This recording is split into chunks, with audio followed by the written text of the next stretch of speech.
वृंदावन वाके बिहारी लाल की जय। समस्त श्रोतागण, आइए फिर से पुनः श्रीमद् भागवत गीता के 15वें अध्याय का श्रवण, कीर्तन और मनन करते हैं। तो बोलिए भगवान श्री कृष्ण भगवान की जय। ओम श्रीमद् भागवत गीता अध्याय 15। ततः पदं तत्परिमार्गितव्यं यस्मिन् गता न निर्वन्तन्ति भूयः तमेव चाद्यं पुरुषं प्रपद्ये यतः प्रवृत्ति प्रसिता पुराणी। उसके पश्चात उस परम पद रूप परमेश्वर को भली भांति खोजना चाहिए, जिसमें सोए हुए पुरुष फिर लौटकर संसार में नहीं आते, और जिस परमेश्वर से इस पुरातन संसार वृक्ष की प्रवृत्ति विस्तार को प्राप्त हुई है, उसी आदि पुरुष नारायण के मैं शरण हूं।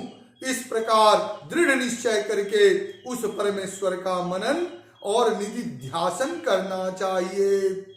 निर्माण मोहा जित संग दोषा अध्यात्म नित्या विनिवृत्त कामा द्वंद्व विमुक्ता सुख दुख संचय रगच्छन्त्यमूढ़ा पदं व्ययंत।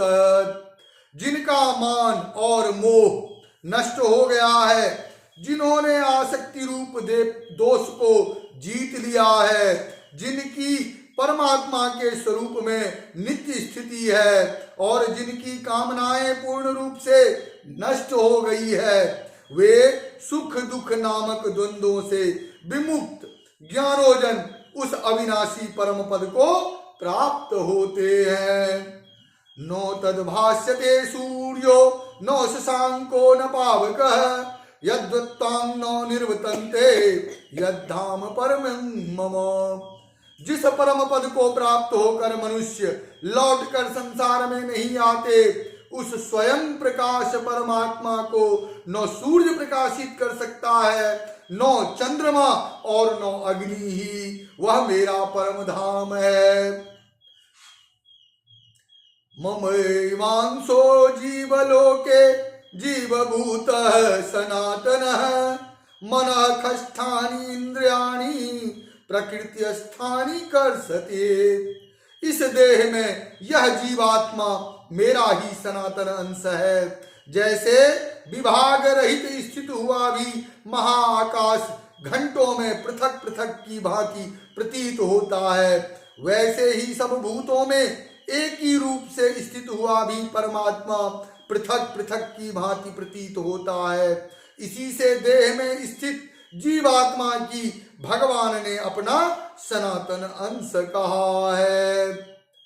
ममैवांशो जीवलोके जीवभूतः सनातनः मनः खष्ठानि इंद्रियाणि प्रकृत्यस्थानि कर्षते। इस देह में यह जीवात्मा मेरा ही सनातन अंश है और वही इन प्रकृति में स्थित मन और पांचों इंद्रियों को आकर्षण करता है। शरीरं यद्वाप्नोति यच्चाप्युत्क्रामतीश्वरः गृहीत्वैतानि संयाति वायुर्गंधानि वासयात्। वायु गंध के स्थान से गंध को जैसे ग्रहण करके ले आता है, वैसे ही देहादि का स्वामी जीवात्मा भी जिस शरीर का त्याग करता है, उससे इन मन सहित इंद्रियों को ग्रहण करके फिर जिस शरीर को प्राप्त होता है उसमें जाता है। श्रोतुं चक्षु स्पर्शनं च रसनं घ्राणमेव च अधिष्ठाय मनश्चायं विषयानुपसेवते। यह जीवात्मा स्रोत, चक्षु और त्वचा को तथा रसना, घ्राण और मन को आश्रय करके अर्थात इस सब के सहारे से ही विषयों का सेवन करता है। उत्क्रामन्तं स्थितं वापि भुञ्जानं वा गुणान्वितं विमूढ़ा नामानुपश्यन्ति पाश्यन्ति ज्ञान चक्षुषा। शरीर को छोड़कर जाते हुए को अथवा शरीर में स्थित हुए को अथवा विषयों को भोगते हुए को, इस प्रकार तीनों गुणों से युक्त हुए को भी अज्ञानी जन नहीं जानते। केवल ज्ञान रूप नेत्र वाले विवेकशील ज्ञानी ही तत्व से जानते हैं।